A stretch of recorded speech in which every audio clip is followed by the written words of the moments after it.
نحمدہ ونصلی ونسلم علی رسولہ الکریم اما بعد فاعوذ باللہ من الشیطان الرجیم بسم اللہ الرحمن الرحیم الصلاۃ والسلام علیک یا سیدی یا رسول اللہ وعلی آلک واصحابک یا سیدی یا حبیب اللہ۔ آج کا درس اخلاقیات میں جو عنوان گفتگو ہے وہ ہے در بیان سبب عافیت، امن، سکون، سلامتی کے بیان میں، یعنی وہ کیا چیزیں ہیں کہ اگر انسان ان کو اختیار کرے تو اللہ تعالیٰ بندے کو عافیت عطا فرماتا ہے، سلامتی عطا ہو جاتی ہے، سکون مل جاتا ہے، پریشانیوں سے نجات مل جاتی ہے۔ ہر آدمی یہ اس کی بنیادی خواہش ہوتی ہے کہ اسے امن نصیب ہو، سکون نصیب ہو، سلامتی ہو، دنیا میں بھی اور آخرت میں بھی۔ تو آپ ان چیزوں کو بیان فرماتے ہیں کہ جو قرآن و سنت کی روشنی میں اور عقل و شعور کی روشنی میں اور انسان کے ایک لمبے عرصے تک جو تجربات انسانی زندگی کے، ان تجربات کی روشنی میں آپ نے ان کو تمام چیزوں کا خلاصہ بیان فرمایا کہ اگر کوئی انسان چاہتا ہے اسے امن ملے تو پھر وہ اس راستے پر چلے۔ اس راستے کو چھوڑ کر جو بھی راستہ اختیار کیا جائے گا انسان کو امن نہیں مل سکتا۔ یہ ایک ایسی چیز ہے کہ وہ انسان کو ملتی نہیں ہے، یعنی ہم جن چیزوں کے پیچھے بھاگتے ہیں اور جو سکون تلاش کرتے ہیں وہاں سکون نہیں ہے، وہاں امن عافیت نہیں ہے، اور جو کام امن و عافیت والے ہیں وہ یا تو ہمارے علم میں نہیں ہے، یا اگر علم ہے تو ہم اس کو کوئی اہمیت نہیں دیتے، اور یا ہم اہمیت دینا چاہتے نہیں ہیں۔ تو آپ فرماتے ہیں عافیت را گر بخواہی اے عزیز میں تواند یافتن در چار چیز۔ سبحان اللہ، آپ کا یہ کمال ہے، تمام چیزوں کو قرآن و سنت اور پورے تجربات اور سب چیزوں کو آپ پہلے اس کا خلاصہ بیان کرتے ہیں کہ بھائی گھبرانے کی ضرورت نہیں ہے، یہ نمبر میں اگر گنے گے تو اتنی چیزیں ہیں یہ ٹوٹل، بس یہ یاد رکھ لو تو جو تمہارا گول، جو تمہارا مقصود، جو تم جو حاصل کرنا چاہتے ہو وہ تمہیں مل جائے گا۔ فرمایا اگر کوئی انسان عافیت چاہتا ہے، سلامتی، پروٹیکشن چاہتا ہے تو چار چیزیں بس ان میں عافیت ہے۔ امن و نعمت اندر خاندان، تندرستی و فراغت بعد ازاں۔ پہلی چیز یہ ہے خاندان، انسان کے اپنے رشتہ دار، اس کے بہن ہے، بھائی ہیں، ماں ہے، باپ ہے، بیٹا ہے، چاچے ہیں، پھوپھیاں ہیں، جو بھی باقی رشتہ دار ہیں، ان میں امن و سکون ہو، وہ آپس میں پیار محبت کے ساتھ ایک دوسرے کے ساتھ ہمدردی، غم گساری اور کوپریشن، یہ اس کے ساتھ رہے۔ جس انسان کے گھر میں ایک دوسرے کا ادب احترام نہیں ہے نا، ایک دوسرے کی ہمدردی نہیں ہے، ایک دوسرے کے دکھ سکھ میں شمولیت نہیں ہے، جو انسان اپنے رشتہ داروں کے ساتھ اچھا نہیں رہتا، ظاہر بات ہے جو دوسرے کو تکلیف دیتا ہے تو وہ خود بھی تکلیف سے محفوظ نہیں رہ سکتا، کیونکہ انسان کا جسمانی اعتبار سے سب سے پہلا تعلق اپنے رشتہ داروں کے ساتھ ہوتا ہے۔ ہزار انسان ہوں جو کچھ مرضی کر دیں، جو خدا کے بنائے ہوئے رشتے ہیں ان کو کوئی توڑ نہیں سکتا، یہ ٹوٹ نہیں سکتے۔ جو کچھ انسان جتن کرے نا جی، اگر توڑ کر کسی دوسرے کے ساتھ ہزار جتن کر لے نا کبھی کامیاب نہیں ہوتا۔ اپنا باپ اپنا ہی ہوتا ہے، اپنی ماں اپنی ہوتی ہے، اپنا بھائی اپنا ہی ہوتا ہے، اپنی بہن اپنی ہوتی ہے، جو اپنے ہوتے ہیں یہ جو خدا کے بنائے ہوئے رشتے ہیں ان کا کوئی بھی نعم البدل نہیں ہے اس دنیا میں۔ جو یہ ایک دوسرے کے کام آ سکتے ہیں کوئی دوسرا نہیں آ سکتے۔ تو فرمایا ان لہٰذا یہ رشتے برقرار رہ سکتے ہیں باہمی ادب، احترام، کوآپریشن، مدد، ایک دوسرے کے غمی خوشی میں شریک ہونے سے۔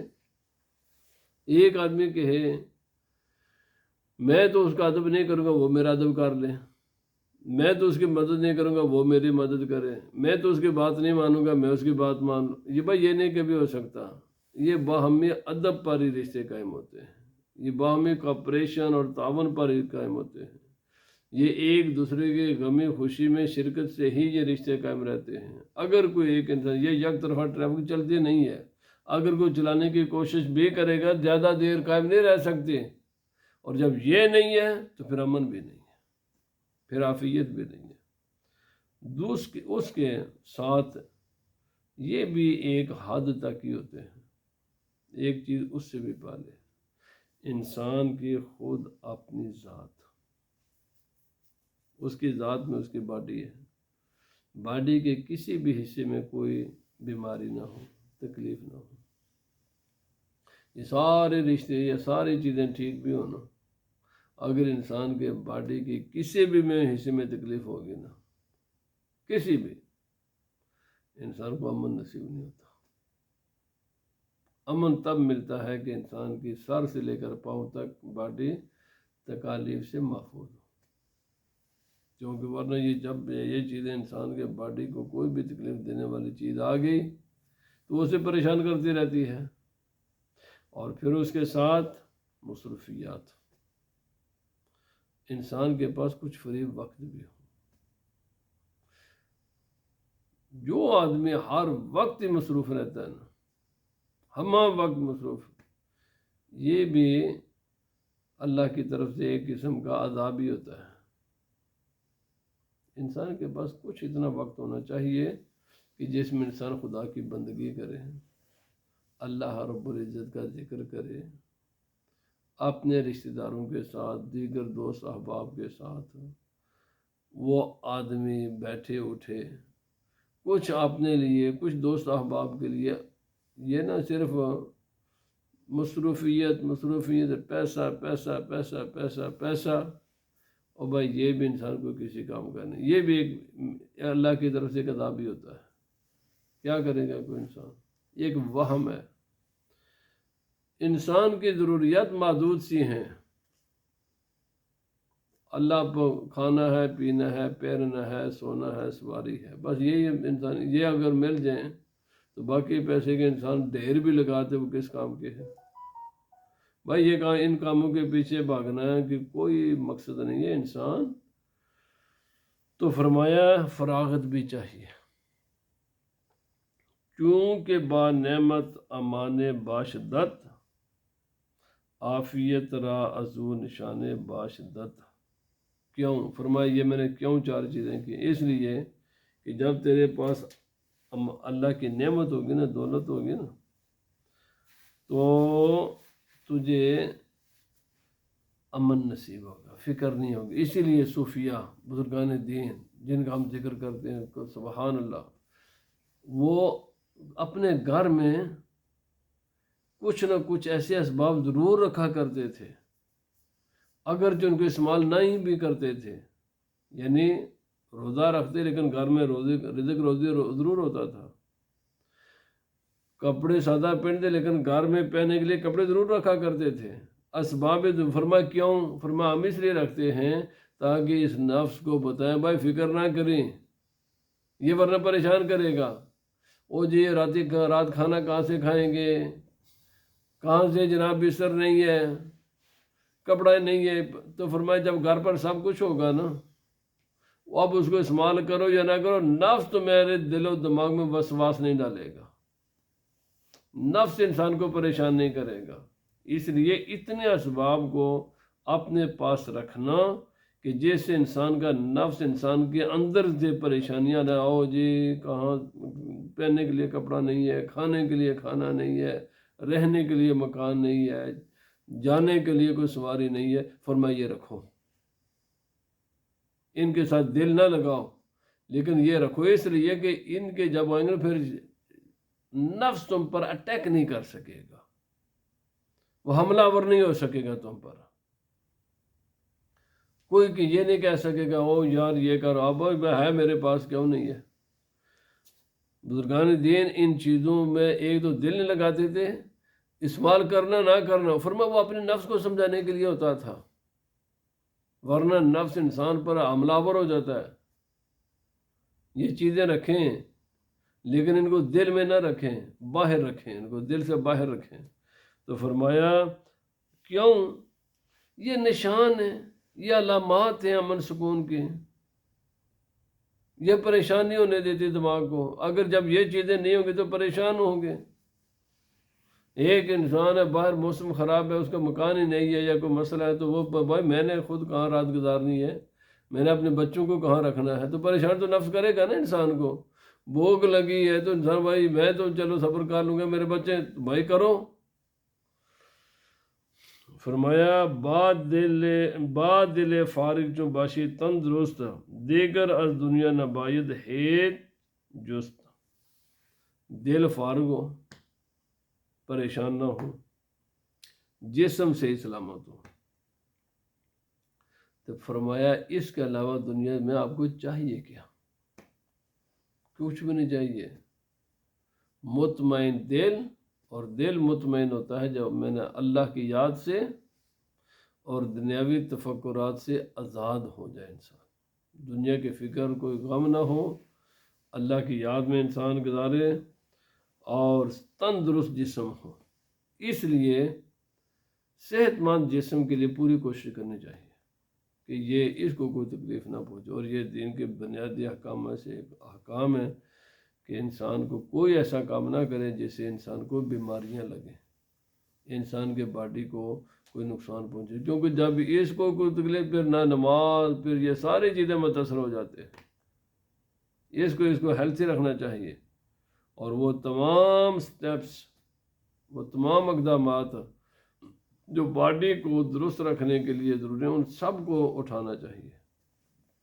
سیر و سیاحت بھی کریں، ورزش بھی کریں، کھانا بھی ہیلتھی کھانا کھائیں، لباس پہنیں جس سے سردی گرمی سے بچیں، اپنے گھر میں اگر سردیاں ہیں تو ہیٹنگ لگائیں، گرمیاں تو پنکھے لگائیں جس سے آپ کو تکلیف نہ ہو۔ یہ کریں کام، کیونکہ یہ ضروری چیز ہے۔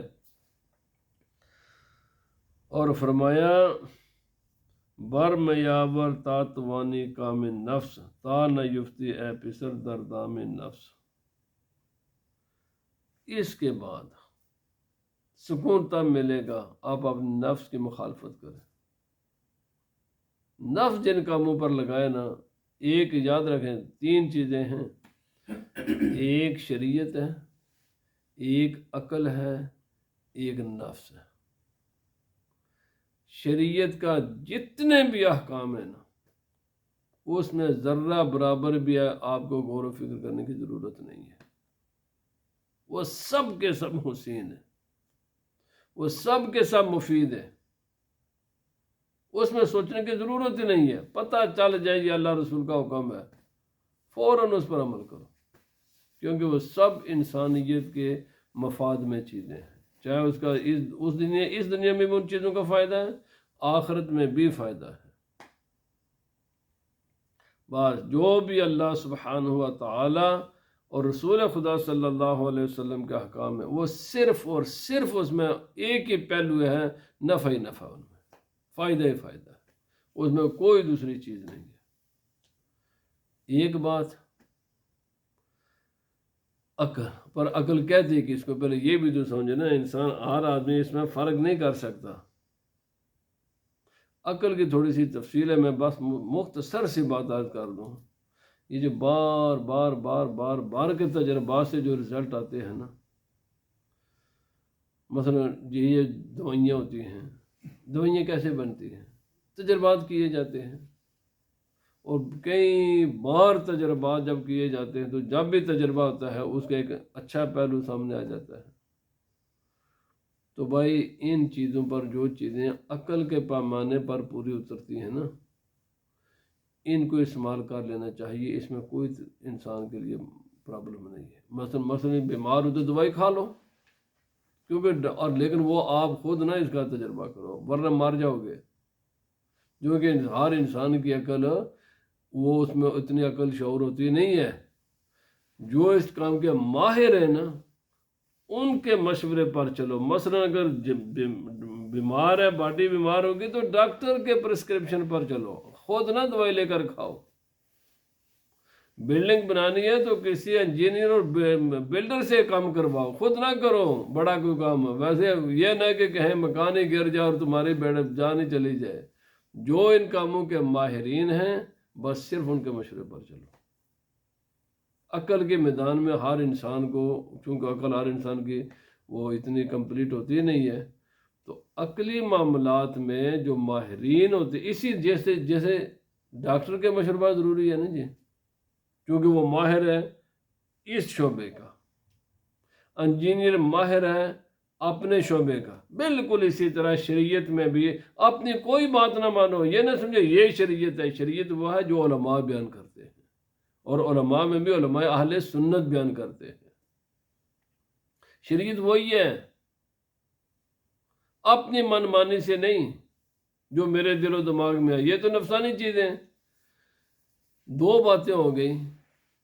جو شریعت کا حکم بیان کریں صاحب علم علماء، وہ اس میں صرف نفع ہوتا ہے، اس میں کوئی نقصان کا پہلو نہیں ہے.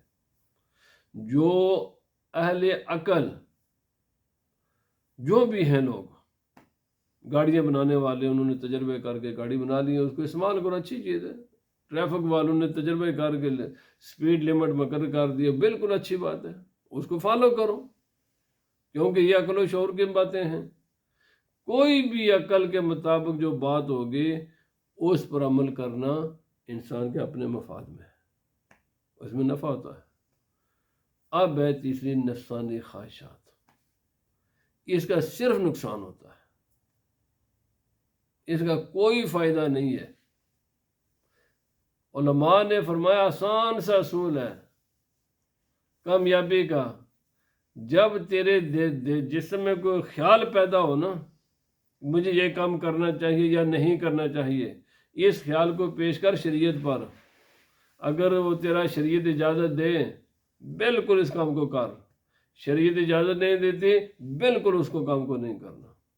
اگر تجھے شریعت کا اگر وہ معاملہ شریعت کا نہیں ہے، مثلا دوائیاں ہیں تو یہ شریعت کا مسئلہ تو نہیں ہے نا جی، کون سی دوائی کام آئے گی، شریعت کا مسئلہ تو نہیں ہے، عقل پر پیش کر. اگر وہ عقل کے مطابق ہے، وہ میں نے بات عرض کر دی، کر اس کام کو. اگر جو دوائی کڑوی ہو پی اس کو، کھاؤ اس کو. اگر جو تجھے آپریشن کرتے وقت تکلیف ہوگی کروا اپنا آپریشن. اور اگر وہ عقل و شعور کے مطابقت وہ بات نہ رکھے، اس کے مطابق نہ ہو،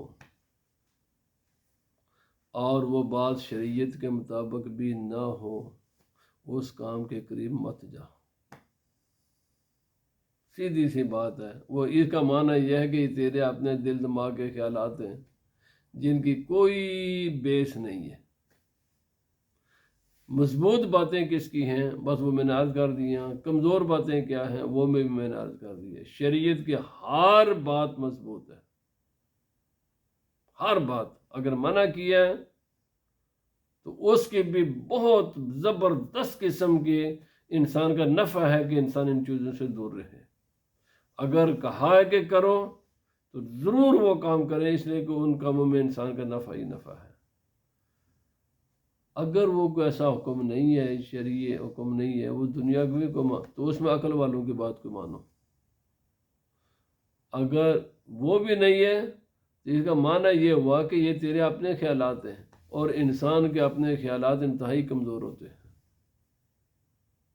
یہ بالکل نکمے ہوتے ہیں، ان کی کوئی ویلیو نہیں ہے، اور ان سے بچنا چاہیے. تبھی انسان کو سکون ملتا ہے، امن نصیب ہوتا ہے. یہ جتنی پرابلمز انسان فیس کرتا ہے نا، اللہ پاک نے فرمایا ما اصابکم من مصیبت فبما کسبت ایدیکم ویعفو عن کثیر. جتنی بھی مصیبتیں اور پریشانیاں انسان فیس کرتا ہے، یہ انسان خود ان کو کوز کرتا ہے، انسان خود اس کا سبب ہے، کیونکہ وہ اپنے خیالات پر چلتا ہے، اور جو اس کے دل و دماغ میں بات آئی اس پر عمل کرتا ہے. شریعت پر تو اس نے پیش نہیں کی بات کو کہ وہ بچ جاتا. عقل پر تو اس نے بات کو پیش نہیں کیا، کمزور بنیادوں پر چلتا ہے، پھر اسی طرح کھائیوں میں اور کنووں میں گرتا ہے یہ انسان، اور پھر اس کے نتیجے میں یہ ساری پریشانیاں آتی ہیں۔ تو آپ نے فرمایا اس پر ہرگز نہیں چلنا، نفسانی خواہشات پر، جو تیرے دل و دماغ میں خیالات آئیں ان پر نہیں چلنا، کیونکہ تو بہت کمزور ہے، بہت ہی کمزور ہے۔ مضبوط سے دو چیزیں ہیں، باقی سب کمزور ہیں۔ وہ میں نے عرض کر دیا، یا تو انسانی عقل، اور عقل سے مراد کیا ہے وہ میں نے بتا دیا، ماہرین ہیں جو بھی کسی بھی شعبے کے ماہرین ہوں گے، اور یا شرعی چیزیں ہیں، باقی جو کچھ بھی ہے اس کی کوئی حقیقت نہیں ہے۔ یہ دماغ کے انسان کے اپنے دماغ کے خیالات ہوتے ہیں جن کے کوئی بیس نہیں ہے، انتہائی کمزور چیزیں ہیں، تنکے سے بھی یہ کمزور چیزیں ہیں انسان کے دماغ کے اتنا ہوتا ہے۔ مثلا ہاں یہ بالکل صحیح بات ہے، ایک عالم دین ہوگا، دین کے معاملے میں وہ مضبوط ہے، لیکن علاج کے معاملے میں وہ کمزور ہوتا ہے۔ علاج کے معاملے میں اس کو ڈاکٹر کی بات ماننی چاہیے۔ تو جس طرح علاج کے معاملے میں عالم کے لیے ضروری ہے کہ وہ ڈاکٹر کی نصیحت پر، ایڈوائس پر عمل کرے، اسی طرح ڈاکٹر کے لیے بھی ضروری ہے کہ وہ یہ نہ سمجھے چونکہ میں ڈاکٹر ہوں لہذا میں دین بھی جانتا ہوں۔ وہ بالکل اپوزٹ ہے، ڈاکٹر بالکل خود دین کا نہیں جانتا، اس کو علماء کے ایڈوائس پر چلنا چاہیے۔ یہی حال انجینئر کا ہے، یہی حال باقی لوگوں کا ہے۔ جس طرح وہ ایک شعبے کے ماہر ہوتے ہیں، مثلا ایک عالم دین ہے، بہت بڑا مفتی ہے، عالم ہے، بہت بڑا کچھ ہے، بس اس کو مکان، بلڈنگ خود نہیں بنانی چاہیے، اس کو انجینئر کو بتانا چاہیے، بلڈر کو بتانا چاہیے، جو اس کی شاپ جس کی جاب ہے وہ اس سے وہ کام لینا چاہیے، ورنہ خود بھی ہلاک ہوگا۔ اور جس طرح عالم خود بلڈنگ بنانا اس کے لیے درست نہیں ہے، اسی طرح انجینئر کے لیے بھی خود دین کے معاملات کو بیان کرنا یا سمجھنا یا سوچنا کہ یہی دین ہے، یہ بھی غلط ہے۔ اس کو بھی چاہیے کہ وہ دین کے معاملات میں علماء کی طرف رجوع کرے۔ میرا خیال ہے بات سمجھ آ گئی، کیوں کہ ہر بات کا انسان علم حاصل نہیں کر سکتا، ماہر کسی ایک ہی کام کا ہوگا۔ جو دین کا ماہر ہے کئی شعبوں میں بالکل وہ زیرو ہوتے ہیں، اور جو دنیا کے معاملات کے ماہر ہوتے ہیں وہ دین کے معاملے میں بالکل زیرو ہوتے ہیں۔ آج کل یہ جو ویسٹرن تعلیم ہے اس میں ایک بہت بڑی خرابی یہ ہے، بہت بڑی خرابی یہ ہے، وہ اپنے آپ کو عقل کل اور علم کل سمجھنا شروع کر دیتے ہیں۔ وہ سمجھو اب ہمیں ضرورت ہی نہیں ہے، حالانکہ بھائی ڈاکٹر دوائی تو دے سکتا ہے، بلڈنگ نہیں بنا سکتا، بالکل نہیں بنا سکتا، بنائے گا تو اپنے آپ کو تو ہلاک کرے گا۔ اسی طرح انجینئر ہے، وہ بلڈنگ تو اچھی بنا سکتا ہے یا کوئی جو چیزیں بناتے ہیں وہ دوائی نہیں، اس کو وہ جاہل ہے اس مسئلے میں۔ تو اللہ رب العزت نے کائنات کا نظام ایسے ہی بنایا ہوا ہے، جو کسی کام کا ماہر ہے بس انہیں سے کام لیے جائیں، اور جس چیز کی اس کو خبر نہیں ہے اس معاملے میں یہ ساری دنیا کا نظام ایسے ہی چلتا ہے۔ یہ موٹر وے کے جائیں گے نا، اب دونوں لائنیں ہمیشہ ایک جیسی چل رہی ہوتی، جتنے ٹریفک ادھر جانے اتنے ٹریفک، کیوں بھائی؟ اس ایک کائنات کا نظام ہی ایسے ہے۔ بعض چیزوں کو بعض کا محتاج بنا دیا اللہ تعالیٰ نے، جو ایک کام کرتا ہے وہ دوسرا نہیں کر سکتا۔ اللہ تعالیٰ نے کائنات کا نظام بنایا ہی ایسا ہے کہ کوئی بھی انسان نہ عقل کل ہو سکتا ہے، نہ اس کے پاس ہر قسم کا علم آ سکتا ہے، لہذا یہ ہر انسان کو اس پر عمل کرنا چاہیے کہ جس وہ اپنے دائرے میں رہے، اور دائرے کے وہ سمجھے، مانے اس بات کو کہ میرا دائرہ محدود ہے، یہ مانے، اپنے آپ سے کہے کہ میرا دائرہ محدود ہے۔ میں نے پہلے عرض کر دیا، ایک یونیورسٹی کا مثلا پروفیسر ہے انگلش لینگویج کا، بھائی زبان اس انگلش لینگویج یا عربی لینگویج کا تو ماسٹر ہو سکتا ہے، فقہ کا ماسٹر نہیں ہے۔ جو کسی مضمون کا ماہر ہے اس کا معنی یہ نہیں کہ وہ ہر مضمون کا ماہر ہوتا ہے، بس اتنے مضمون تک رہے۔ اور جو انسان اپنے آپ کو مان لیتے ہیں نا کہ میرا دائرہ یہی ہے، الحمدللہ انہیں دنیا میں ناکام نہیں ہوتے۔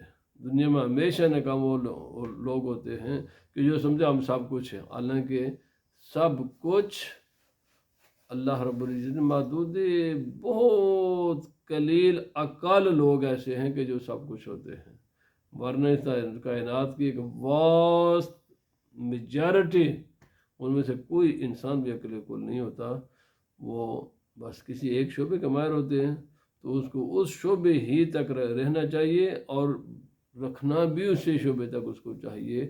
اللہ پاک ہمیں عمل کی توفیق عطا فرمائے اور دین کو سمجھنے کی توفیق عطا فرمائے، اور اسی میں امن ہے، اسی میں سکون ہے، یہی سب سے بہترین راستہ ہے۔ اللہ پاک ہمیں ان تمام چیزوں کو سمجھنے کی توفیق عطا فرمائے۔ وما علینا الا البلاغ۔